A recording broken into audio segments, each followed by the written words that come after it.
नमस्कार साथियों, स्वागत है आप सभी का हमारे YouTube channel civil staff Himachal में। तो जैसे कि आपने थंबनेल में भी देखा होगा, आज की जो हमारी वीडियो होने वाली है इसमें हम बात करेंगे Goa accounts and junior auditor के बारे में। इसकी वैकेंसी जो है वो लास्ट टू लास्ट मंथ निकली थी, जिसमें 42 वैकेंसीज थी हमारे पास जीओए अकाउंट्स की और 37 वैकेंसीज थी जूनियर ऑडिटर की। तो आज की इस वीडियो में हम डिस्कस करेंगे कि इसके एग्जाम की एक्सपेक्टेड डेट क्या है, इसके अलावा हमारी क्या स्ट्रेटेजी होनी चाहिए इस एग्जाम को क्रैक करने के लिए। अगर आपने इन दोनों एग्जाम्स को फिल किया है तो तब आपकी हमारी स्ट्रेटेजी क्या होनी चाहिए। अगर आपने सिर्फ जे अकाउंट्स का पेपर फिल किया है तब हमारी स्ट्रेटेजी क्या होनी चाहिए। और अगर आपने सिर्फ जूनियर ऑडिटर का पेपर फिल किया है तो हमने किस तरीके से तैयारी करनी है वो सारा डिस्कस करेंगे। इसके अलावा मैं एक डेली शेड्यूल आपका बनाऊंगा कि किस तरीके से आपने पढ़ना है ताकि आप एग्जाम को इजीली क्वालिफाई कर पाए। तो चलिए दोस्तों, शुरू करते हैं हमारी वीडियो को। तो सबसे पहले तो हम बात करेंगे कि नोटिफिकेशन में क्या लिखा हुआ था। तो जो नोटिफिकेशन थी Himachal Pradesh public service commission के द्वारा इसको निकाला गया था। ठीक है, ये नोटिफिकेशन आपकी मार्च मंथ में आई थी, यानी कि लास्ट टू लास्ट मंथ इसके बारे में इंफॉर्मेशन दी गई थी। और 42 वैकेंसीज थी इसमें जेओए अकाउंट्स की, जूनियर ऑफिस असिस्टेंट अकाउंट्स की, और 37 वैकेंसीज थी जूनियर ऑडिटर की। तो आई होप आपने ये फॉर्म फिल कर लिया होगा। ठीक है, फ्यूचर में भी जो वैकेंसीज आएंगी उनके लिए भी ये वीडियो रहने वाली है कि मान लो इस बार अगर आपने ये एग्जाम फिल नहीं किया तो नेक्स्ट ईयर भी इसकी वैकेंसी आपको देखने को मिल जाएगी। ठीक है ना। तो जेओए की अगर हम बात करें, ठीक है, यहाँ पे अगर मैं बात करें तो ये जो एग्जाम होता है इसमें सिर्फ एक आपका स्क्रीनिंग टेस्ट होगा, जो कि एचपी के अकॉर्डिंगली जो पेपर 1 और पेपर 2 में डिवाइड किया गया है। जो हमारे पास पेपर 1 रहेगा उसमें आपका जनरल अवेयरनेस का पार्ट रहेगा, हिमाचल प्रदेश जीके का पार्ट रहेगा, हिंदी और इंग्लिश रहेगी, क्वालिफाइंग होगा ये पेपर। और जो एसएटी होगा इसका सिलेबस तो अभी नहीं आया है, लेकिन हम पीवाईक्यूज को डीकोड करके इसका सिलेबस निकाल सकते हैं। अगर हम पीवाईक्यूज को एनालाइज करें तो हम सिलेबस निकाल सकते हैं। ठीक है ना।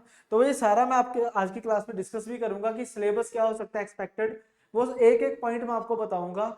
एग्जाम में पूछे गए सवाल हैं इसीलिए वो सिलेबस में रखे गए हैं, तो इसको आपने ध्यान से समझना है। ठीक है, तो चलिए दोस्तों शुरू करते हैं आज की वीडियो। तो ये था ऑफिशियल नोटिफिकेशन का पार्ट। ऑफिशियल नोटिफिकेशन में क्या बोला गया था कि दो पेपर होंगे। पहला पेपर 100 मार्क्स का होगा, इसमें टोटल 50 एमसीक्यूज होने वाले हैं, एक सवाल 2 नंबर का, यानी कि 15 क्वेश्चंस एचपीजीके के, 15 क्वेश्चंस आपके जनरल नॉलेज के रहेंगे, 10 क्वेश्चंस आपके इंग्लिश के, 10 क्वेश्चंस आपके हिंदी के रहेंगे। और पेपर 2 जो होगा एसएटी, इसका जो सिलेबस है वो कमीशन के द्वारा अभी अनाउंस नहीं किया गया है, वो अनाउंस किया जाएगा। और ये यूजुअली क्या होता है कि जब एग्जाम होता है, एग्जाम से 1 महीने पहले सिलेबस आता है, एग्जाम के 1 महीने पहले एसएटी का सिलेबस आ जाता है। तो अभी सिलेबस के बारे में कोई इंफॉर्मेशन नहीं है। फ्यूचर में जैसे ही सिलेबस आएगा वो भी मैं आपके साथ जरूर डिस्कस करूंगा, लेकिन उससे पहले अगर हम पीवाईक्यूज को एनालाइज करें तो उससे हम कुछ सिलेबस को आइडेंटिफाई कर सकते हैं एसएटी के। देखो पेपर 1 का सिलेबस तो सॉर्टेड है बिल्कुल, कि एचपीजी के पढ़नी है, हमने जनरल नॉलेज पढ़ना है, हमने हिंदी और इंग्लिश पढ़नी है, दैट्स इट। और पेपर होगा क्वालिफाइंग, 35% स्कोर करना है और पेपर आपका क्वालिफाई हो जाएगा। फिर आपने जाना है पेपर 2 यानी कि एसएटी के ऊपर, जो कि सेम डे ही होगा। मतलब मॉर्निंग की शिफ्ट में आपका पेपर 1 होगा, आफ्टरनून की शिफ्ट में आपका एसएटी का पेपर होगा। तो अब डिस्कस करते हैं बच्चे। देखो, अगर आपने जेओए अकाउंट्स का पेपर भरा है, पहले हम बात करेंगे जेओए अकाउंट्स की। तो जेओए अकाउंट्स का जो पेपर होता था इसको एचपीएसएससी के द्वारा कंडक्ट करवाया जाता था, जो हमीरपुर बोर्ड था, अभी जो एचपीआरसीए बन चुका है। पहले पेपर एचपीएसएससी के द्वारा करवाया जाता था। तो उसका जो सिलेबस रहता था, apart from Hindi English reasoning, Hindi English reasoning को छोड़ के जो बाकी का सिलेबस होता था उसमें फाइनेंशियल अकाउंटिंग के क्वेश्चंस होते थे, कॉस्ट अकाउंटिंग के क्वेश्चंस होते थे, शेयर मार्केट के ऊपर क्वेश्चंस आ जाते थे, टैक्स के ऊपर क्वेश्चन आ जाते थे, जैसे अभी तो जीएसटी आ गया, जीएसटी के ऊपर भी एमसीक्यू बन सकते हैं, इनकम टैक्स के ऊपर क्वेश्चन आ जाते थे, ऑडिटिंग के 2-3 सवाल आते थे, मैनेजमेंट के 2-3 बेसिक मैनेजमेंट के ऊपर 2-3 सवाल बनते थे। ऐसे ही टैली के ऊपर भी आपके 3 से 4 सवाल इसमें बन जाते थे, जो जेओए अकाउंट्स की बात कर रहा हूं मैं। ठीक है, तो जेओए अकाउंट्स में ये सिलेबस रहता है, यानी कि अगर आप सिर्फ जेओए अकाउंट्स की तैयारी कर रहे हो तो ये चीज रहेगी। और आपको जो मेजोरिटी क्वेश्चंस पूछे जाएंगे वो पूछे जाएंगे फाइनेंशियल अकाउंटिंग और कॉस्ट अकाउंटिंग से, ऑलमोस्ट 50% मान के चलो आप। ठीक है, तो ये रहता है सिलेबस हमारा सिर्फ जेओए अकाउंट्स का। ठीक है, लेकिन यहाँ पे जो वैकेंसी है हमारे पास, इसमें सिर्फ जेओए अकाउंट्स नहीं है, जूनियर ऑडिटर भी है। आप में से कई ऐसे स्टूडेंट होंगे जिन्होंने सिर्फ जूनियर ऑडिटर का पेपर भरा है या फिर दोनों पेपर फिल किए हैं। ठीक है, जहां तो आपने सिर्फ जूनियर ऑडिटर का पेपर भरा होगा या फिर आपने दोनों एग्जाम फील किए होंगे, क्योंकि देखो जीओए अकाउंट्स के लिए मांगा गया था कॉमर्स में आपकी डिग्री होनी चाहिए, बीकॉम होनी चाहिए, लेकिन जूनियर ऑडिटर में बीकॉम के साथ साथ बीबीए है, ठीक है, बिजनेस एडमिनिस्ट्रेशन की भी अगर आपके पास डिग्री है तो आप फिर भी आप भर सकते थे, ठीक है। तो अब बात करेंगे हम जूनियर ऑडिटर की। तो जूनियर ऑडिटर की अगर हम बात करें तो इसमें ये सारा सिलेबस तो रहेगा ही रहेगा, इसमें सारा सिलेबस तो रहेगा ही रहेगा, प्लस कुछ और चीजें इसमें ऐड होंगी, जैसे नॉर्मल मैनेजमेंट के बेसिक क्वेश्चन पूछे जाते थे हमारे अकाउंट्स के ऊपर। इसमें क्या होगा, मैनेजमेंट में आपको मार्केटिंग मैनेजमेंट के सवाल भी पूछे जाएंगे और एचआरएम के ऊपर सवाल भी पूछे जाएंगे, ह्यूमन रिसोर्स मैनेजमेंट, यानी कि जो हमारा मैनेजमेंट का पार्ट है उसको थोड़ा वाइड कर दिया गया है जूनियर ऑडिटर के सिलेबस में, ठीक है। इसके अलावा ऑडिटिंग की टैक्स सिस्टम की अगर हम बात करें तो जीओए अकाउंट्स का जो पेपर होता था उसमें टैक्स में नॉर्मल टैक्स के ऊपर सवाल पूछे जाते थे, जैसे जीएसटी के ऊपर पूछ लिया गया किसकी स्लैब कितनी है, बस इतना सा पूछा जाता था। लेकिन अगर हम बात करें जूनियर ऑडिटर का पेपर तो इसमें इनकम टैक्स के जो डिडक्शन के इनकम टैक्स का जो डिडक्शन का पार्ट होता है उसके बारे में पूछा जाता है कि एटीसी में क्या क्या रहेगा, एटीसीसी में क्या रहेगा, ठीक है, 44 एडीए क्या होता है, उसके ऊपर मतलब एक्ट्स के ऊपर सवाल पूछे गए हैं, ठीक है, एक्ट्स के ऊपर सवाल पूछे जाते हैं।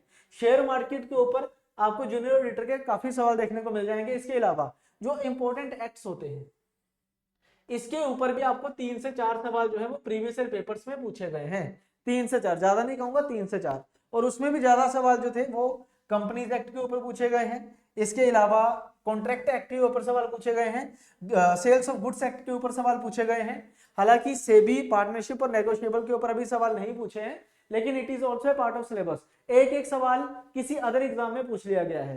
तो जो इंपॉर्टेंट एक्ट्स हैं ये 5 रहेंगे हमारे पास जो आपको जूनियर ऑडिटर के पेपर के लिए करने हैं।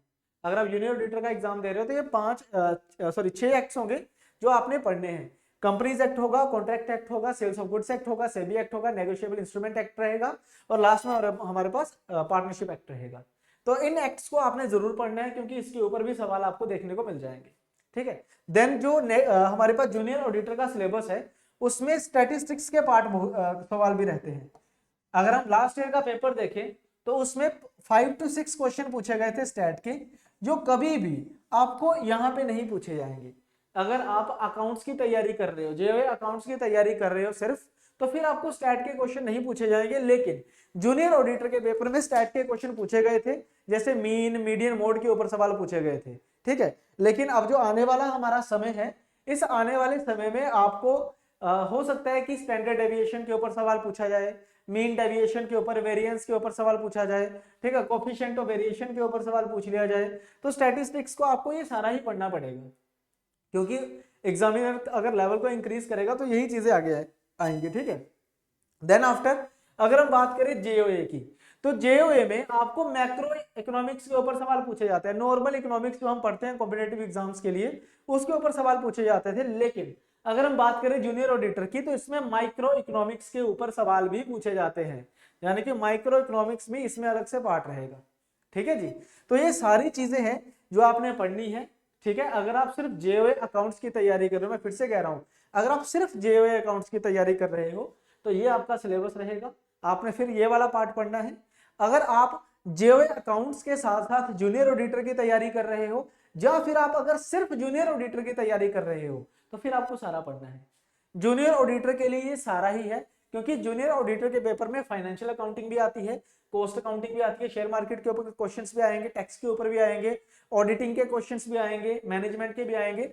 टैली नहीं पूछी जाएगी, एक टैली ही है जो नहीं पूछी जाएगी, बाकी लगभग सारा ही जो सिलेबस है वो आपका जूनियर ऑडिटर का रहेगा, ठीक है। तो ये आपका पेपर 2 का पार्ट होने वाला है, ये आपका पेपर 2 का हमारा पार्ट होगा। अब मुद्दा ये है कि हमने इसको तैयार कैसे करना है, ठीक है। सबसे पहले तो हम बात करेंगे अब एक्सपेक्टेड डेट की, कि ये जो आपका एग्जाम है ये कब होगा। हमने नोटिफिकेशन देख ली, हमने सिलेबस देख लिया, हमने देख लिया कि क्या क्या आ सकता है टेंटेटिव, ठीक है। अब ये जो इसकी एग्जाम की डेट है वो एक्सपेक्टेड है बच्चे अगस्त में। ये अगस्त जो मैं आपको डेट बता रहा हूं, ये कम से कम अगस्त में होगा, ऐसा नहीं है कि जुलाई में पेपर आ जाएगा। अगस्त में ही आपका ये एग्जाम जो है वो कंडक्ट करवाया जाएगा। हाँ, कुछ कारणवश ये एक्सटेंड किया जा सकता है, लेकिन इससे पहले होने के चांसेस कम है, ठीक है। तो अगस्त में ये एग्जाम आपका हो जाएगा, यानी कि स्टिल अभी भी पूरा जून और पूरा जुलाई, हमारे पास 2 महीने का समय बचा है। तो मैं चाहूंगा कि इन 2 महीने के जो टाइम होगा, इन 2 मंथ्स के टाइम को आप 4 वीक्स और 4 डेज मान के चले, क्योंकि 2 महीने में क्या होता है, और ऐसा भी नहीं है कि 1 अगस्त को पेपर हो जाएगा, लगभग ये मान के चलो कि आपके पास 9 वीक्स का टाइम है।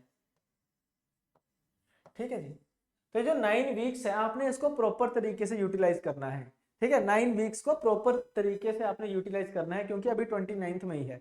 अगर आज से भी तैयारी करना शुरू करते हो तो इजीली कर लोगे, कोई ज्यादा बड़ी बात नहीं है। ठीक है जी, अब देखो करना किस तरीके से है।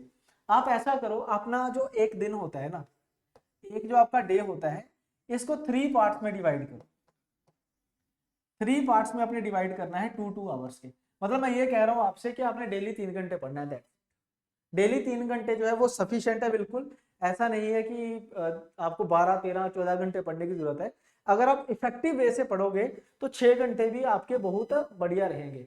अब अगर आप मॉर्निंग पर्सन हो, सुबह जल्दी उठते हो, तो सुबह से शेड्यूल शुरू कर दो, 7 से कर दो या 8 से कर दो।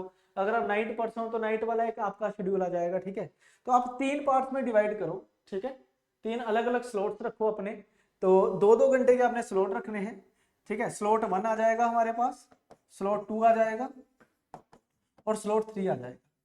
देखो पढ़ना किस तरीके से होता है, करना किस तरीके से होता है, ये समझने वाली चीज है। सबसे पहले तो ये देखो, अगर मैं एग्जाम को एनालाइज करके देखता हूं तो मुझे पता चल जाएगा कि आसान क्या है और इम्पोर्टेंट क्या है। ठीक है, अब देखो ये जो 3 स्लॉट होंगे, इसमें जो पहला स्लॉट होगा वो आपका रहेगा पेपर 1 के लिए। ठीक है, पेपर 1 के लिए आपका स्लॉट रहेगा।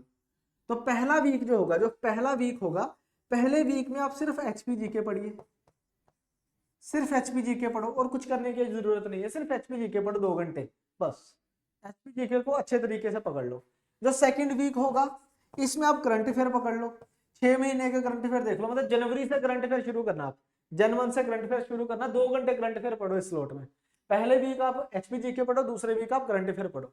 तीसरा वीक जो हमारा आएगा, तीसरे वीक में आप हिंदी पढ़ लीजिए। फोर्थ वीक में आप क्या करिए, इंग्लिश पढ़ लीजिए, आप इंग्लिश पढ़ लीजिए। ठीक है, तो 1 महीना हुआ, 4 वीक हुए अभी, और नेक्स्ट 4 वीक्स में फिर से रिवाइज कर लो, फिर से इसी चीज को दोबारा कर लो। ठीक है, इससे क्या होगा कि ये जो आपका एक स्लॉट होगा, ये आपका पेपर 1 क्वालिफाई करने में आपकी हेल्प करेगा। ठीक है, पेपर 1 क्वालिफाई करने में आपकी हेल्प करेगा। अगर आपको ये लगता है कि नहीं हिंदी इंग्लिश मेरी अच्छी है, मेरी एचपीजी की अच्छी है, कि पेपर 1 की मुझे कोई टेंशन नहीं है, पेपर 1 तो मेरा निकल ही जाएगा, क्योंकि वैसे भी 35% ही तो स्कोर करना है ना, तो पेपर 1 मेरा निकल जाएगा, तो फिर इस स्लॉट को आप पेपर 2 में यूज कर सकते हो। ठीक है, तो आपने पेपर 2 के लिए क्या करना है, मान लीजिए एक नॉर्मल स्टूडेंट जो बिल्कुल बेसिक से तैयारी कर रहा है, तो एक स्लॉट उसका बुक हो चुका है, वो दूसरे स्लॉट में क्या करेगा, यहाँ पे शुरुआत करेगा वो अकाउंटिंग से। एक स्लॉट में आपने क्या पढ़नी है, अकाउंटिंग पढ़नी है। अकाउंटिंग में फाइनेंशियल अकाउंटिंग भी रहेगा, कॉस्ट अकाउंटिंग भी रहेगा, शेयर मार्केट भी रहेगी हमारे पास, टैक्स सिस्टम भी रहेगा, ये चारों चीजें। ठीक है, तो ये अकाउंटिंग वाला पार्ट आपने करना है, अकाउंटिंग प्लस ऑडिटिंग। मतलब फर्स्ट वीक भी, सेकंड वीक भी, थर्ड वीक भी, फोर्थ वीक भी, 4 वीक आपने लगातार करना है। एक वीक में 14 आवर्स होते हैं, 4 वीक में 56 आवर्स होंगे, तो 56 आवर्स आपने लगाने हैं इसके ऊपर। स्लॉट 2 में अकाउंटिंग, ऑडिटिंग, इसके अलावा हमारे पास कॉस्ट अकाउंटिंग, जो फाइनेंशियल अकाउंटिंग, इनकम टैक्स हो गया, और शेयर मार्केट हो गई। जो थर्ड स्लॉट होगा ना, ये बड़ा इंपॉर्टेंट स्लॉट है। इसमें आपने क्या करना है, एक तो स्टैट पढ़ना है, स्टैटिस्टिक्स। ठीक है, पहली चीज। दूसरा आपने मैनेजमेंट के बारे में पढ़ना है, मैनेजमेंट के ऊपर भाई ज्यादा सवाल आते हैं, मैनेजमेंट पढ़ो। तीसरे नंबर पे मैं चाहूंगा कि सिर्फ माइक्रो इकोनॉमिक्स पढ़ो आप, माइक्रो इकोनॉमिक्स। ठीक है, और लास्ट में आप पढ़ोगे यहाँ पे, लास्ट में चौथे नंबर पे आपने पढ़ना है इसमें इंपॉर्टेंट एक्ट्स, इंपॉर्टेंट एक्ट्स। ये 4 चीजें हैं, ये पहले महीने में इजीली खत्म हो जाएंगी, फर्स्ट मंथ में खत्म हो जाएंगी इजीली, इसमें कोई बड़ी बात नहीं है, क्योंकि स्टैट जो है वो 2-3 घंटे का काम है बस। जो आपके पेपर में आता है उतने की बात करूंगा। मैनेजमेंट जो है, ये पहले वीक में, अगर मान लो आप पहले 2 दिन पढ़ते हो स्टैट, तो अगले 5 दिन आप मैनेजमेंट पढ़िए, और अगले वीक के 3 दिन और आप मैनेजमेंट को पढ़िए, मैनेजमेंट आपका खत्म हो जाएगा। और बचे हुए 4 दिनों में आप माइक्रो इकोनॉमिक्स भी खत्म कर सकते हो इजीली, कोई ज्यादा मुश्किल हार्ड एंड फास्ट से नहीं रहती है। 8 से 9 टॉपिक्स होते हैं जो आपके पेपर में आ रहे हैं। ठीक है, उसके बाद आप शुरू कर सकते हैं इंपॉर्टेंट एक्ट्स के बारे में। एक्ट्स पढ़ने में टाइम लगेगा, क्योंकि इसमें कुछ सेक्शंस होते हैं आपको याद करने, जो डायरेक्ट आपको पेपर में पूछे जाते हैं। ठीक है जी। तो ये 1 महीने में ये चीज हो सकती है। यहाँ पे अगर हम देखें तो 1 महीने में आप इसको ओवरव्यू कर सकते हो, यहाँ पे ओवरव्यू हो सकता है, यानी कि पहला महीना अगर मैं देखूं तो पहले महीने में आप ऊपर ऊपर से एक बार सिलेबस कर सकते हो, ठीक है। उसके बाद जो हमारा सेकंड मंथ आएगा, सेकंड मंथ हमारा होगा रिवीजन का, यानी कि 5th वीक से लेके 9th वीक तक। अब ये हमारा रिवीजन का पार्ट रहने वाला है। अब रिवीजन किस तरीके से होती है इसको समझिएगा कि भाई देखो, पेपर 1 तो आपने छोड़ देना, पेपर 1 की तो जरूरत नहीं है क्योंकि वो क्वालिफाइंग जितना हमने कर लिया है। अब आपने क्या करना है, 3 स्लॉट बनेंगे, 1, 2 एंड 3। तीसरा स्लॉट आपका जो होगा वो होगा जी टेस्ट, या कह लो टेस्ट सीरीज का, कि एक स्लॉट में तो आपने टेस्ट सीरीज को अटेम्प्ट करना है प्लस उसको एनालाइज करना है, अटेम्प्ट भी करेंगे और उसको प्रॉपरली एनालाइज भी करेंगे, ठीक है जी। अब ये जो 2 स्लॉट हमारे पास बने हैं, इसमें एक स्लॉट रहेगा हमारे पास थ्योरी का। अब देखो, जब आप एक बार ऊपर ऊपर से पढ़ लोगे तो आपको पता चल जाएगा कि क्या चीज आपको समझ आई है और क्या चीज आपको समझ नहीं आई है, ठीक है। अगर आपको लगे कि यार ये चीज मुझे बिल्कुल समझ नहीं आई तो उसको दोबारा रिपीट करो, उन चीजों को दोबारा रिपीट करो। अकाउंटिंग नहीं समझ आई फिर से पढ़ लो, शेयर मार्केट नहीं समझ आई दोबारा पढ़ लो, आपको स्टैटिस्टिक्स समझ नहीं आया दोबारा पढ़ लो, ठीक है। सेकंड स्लॉट हमारा रहेगा रिवीजन, रिवीजन प्लस एमसीक्यूज, कि प्रैक्टिस करो एमसीक्यूज की, जो आपने पढ़ लिया है उसको एक बार रिवाइज करके उसकी क्या कर लो, एमसीक्यू कर लो। इस स्लॉट में क्या है, अगर कुछ बच गया है, पहले स्लॉट में क्या होगा, अगर कुछ बचा है लास्ट मंथ कुछ बच गया, या फिर आपको लगा कि यार ये तो मुझे समझ ही नहीं आया था बिल्कुल भी, उसको एक बार फिर से रिपीट करो, ठीक है। सेकंड स्लॉट में क्या होगा, रिवाइज करना है, रिवीजन करनी है, जो चीज आपको आती है उसकी रिवीजन करो और उसकी एमसीक्यूज प्रैक्टिस करो। और तीसरा स्लॉट हमारा रहेगा टेस्ट सीरीज का, जो सेकंड मंथ होने वाला है, यानी कि जो जुलाई मंथ हमारा होने वाला है। इस पर्टिकुलर जुलाई मंथ में आपका टारगेट होना चाहिए कि एटलीस्ट 3000 एमसीक्यू आपने प्रैक्टिस करने हैं, 3000 एमसीक्यू, ठीक है। क्योंकि देखो, जो आपका सेकंड पेपर है ना, वो ऐसा नहीं है कि कुछ भी क्वेश्चन बन जाए, ऐसा नहीं होता। स्टैटिक सवाल होते हैं, थोड़े बहुत रिपीट भी होंगे, लेकिन ऐसे सवाल होंगे जो आपने थ्योरी में पढ़े होंगे उसी में से बने होंगे। तो जब आप रिवीजन करोगे ना, तो जब आप उसके एमसीक्यू करोगे, तो जो एमसीक्यू आप प्रैक्टिस करने वाले हो जुलाई मंथ में, उसमें से कई क्वेश्चन ऐसे होंगे जो रिपीट हो जाएंगे आपके पेपर में भी। तो इसीलिए एमसीक्यू प्रैक्टिस करना बहुत जरूरी है। एक एक सब्जेक्ट को उठाओ, उसके एमसीक्यू निकाल लो और उसको प्रैक्टिस करो जितना हो सकता है मैक्सिमम से मैक्सिमम। क्लियर है ना। अब आप कहोगे कि यार ये चीजें हमें मिलेंगी कहाँ से, कि माँ हमने ये तो हमें पता चल गया कि एचपीजीके करनी है, करंट अफेयर करनी है, हिंदी इंग्लिश करनी है, अकाउंटिंग करनी है, स्टैट पढ़ना है, कहाँ से पढ़ना है। तो उसके लिए भाई, अब ये लास्ट आई थिंक जो हम बैच अपना शुरू कर रहे हैं, 4th बैच, ठीक है। इसकी मैं आपको एक बार डिटेल बता देता हूँ कि हम क्या क्या इसमें कवर करवाने वाले हैं। और 2 तरीके से हम बैच लेके आ रहे हैं। पहला बैच, बैच 4 है, जिसमें पेपर 1 और पेपर 2 दोनों करवाया जाएगा। बैच शुरू करेंगे हम 6 जून से। 6 जून से पहले पहले हम आपको प्रिपेयर करेंगे, ऐसा नहीं है कि 6 जून को ही सारे लेक्चर आएंगे, उससे पहले भी लेक्चर्स आने आपके शुरू हो जाएंगे। जो इंपॉर्टेंट लेक्चर्स हैं, जैसे अकाउंटिंग वाला पार्ट है, वो हम पहले ही दे देंगे आपको, ठीक है। आज से ही दे देंगे, अगर आज से ज्वाइन करोगे तो आज से मिल जाएगा आपको, ठीक है। तो आप प्रेपरेशन अपनी शुरू कर सकते हो।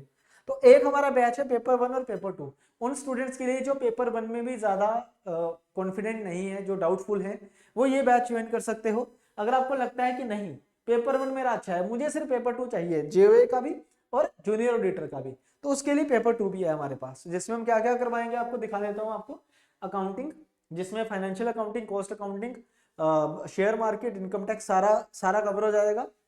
फिर आएगा ऑडिटिंग, फिर आएगा हमारे पास टैली, फिर आएगा मैनेजमेंट, इंपॉर्टेंट सारे के सारे एक्ट्स, स्टैटिस्टिक्स और इकोनॉमिक्स। मतलब ऊपर वाला जो पार्ट है ये रहेगा हमारे पास जेओए का, और सारा अगर आप देखोगे तो ये पार्ट रहेगा हमारा जूनियर ऑडिटर का, यानी कि जो पेपर 2 होता है, जो एसएटी है हमारा, वो सारा इसमें कवर होगा। तो अगर आपको एसएटी को लेके प्रॉब्लम है तो फिर आप ये वाला बैच ज्वाइन कर सकते हो। अगर आपको जूनियर ऑडिटर को लेके कोई प्रॉब्लम है तो फिर सॉरी, अगर आपको पेपर 1 पेपर 2 में प्रॉब्लम है तो फिर ये वाला बैच आपके लिए है। अब आप देख रहे होंगे कि फीस तो इसकी 4000 रुपये है, तो क्या होगा अभी हमारा, तो भाई फीस 4000 रुपये देखने में ही है, लेकिन आपको इसको इसमें आपको 20% डिस्काउंट मिल जाएगा, ठीक है। 20% डिस्काउंट मिल जाएगा जब आप बैच ज्वाइन करने जाओगे। तो जब आप बैच ज्वाइन करने लगोगे तो लास्ट में जहां पेमेंट का ऑप्शन होता है वहां पे आपको एक कूपन कोड दिखेगा, ठीक है।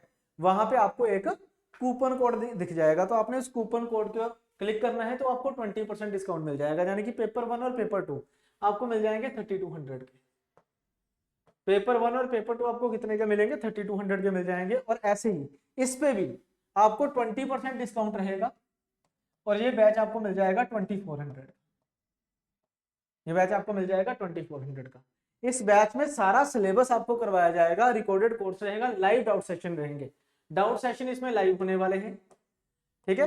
कोर्स आपका जो होगा वो रिकॉर्डेड होने वाला है, डाउट सेशन आपके लाइव होंगे, ठीक है। इंग्लिश मीडियम में रहेगा। जो पेपर 1 होगा वो बाइलिंगुअल है, वो हिंदी और इंग्लिश मीडियम में है। और जो पेपर 2 रहेगा आपका वो होगा जी इंग्लिश मीडियम में। पेपर 2 आपका इंग्लिश मीडियम में होगा। हम पूरा कंप्लीट करवाएंगे सिलेबस को, सारा का सारी कवरेज होगी। इसमें टेस्ट सीरीज भी आपको इंक्लूडेड रहेगी। जो मैंने आपको कहा था ना कि नेक्स्ट जो आपका मंथ होगा उसमें आपने टेस्ट सीरीज को अटेम्प्ट करना है, तो नेक्स्ट मंथ में आपकी टेस्ट सीरीज सारी इसमें इंक्लूडेड रहेगी, ठीक है। बाकी लाइव डाउट सेशन आपका होगा सैटरडे को। आपका एक पर्टिकुलर टेलीग्राम ग्रुप बनेगा, उस टेलीग्राम ग्रुप में आप जब ज्वाइन होगे तो वहां भी आप डाउट आपने पूछ सकते हो, ठीक है। उसमें आपके बैच के सारे स्टूडेंट रहेंगे तो उसमें भी आपके डाउट सारे आ जाएंगे। देन आफ्टर अगर मैं इस कोर्स की बात करूं, 6 तारीख से हम कोर्स को कमेंस करेंगे, 6 जून से हम कमेंस करेंगे कोर्स को। इसके अलावा जो आपको मटेरियल है वो आपको स्टार्टिंग में आना शुरू हो जाएगा। हम आपसे 1 महीना लेंगे, 1 महीने के अंदर अंदर यही टाइम टेबल के अकॉर्डिंगली हम आपको सारा का सारा कंटेंट अपलोड कर देंगे, ठीक है।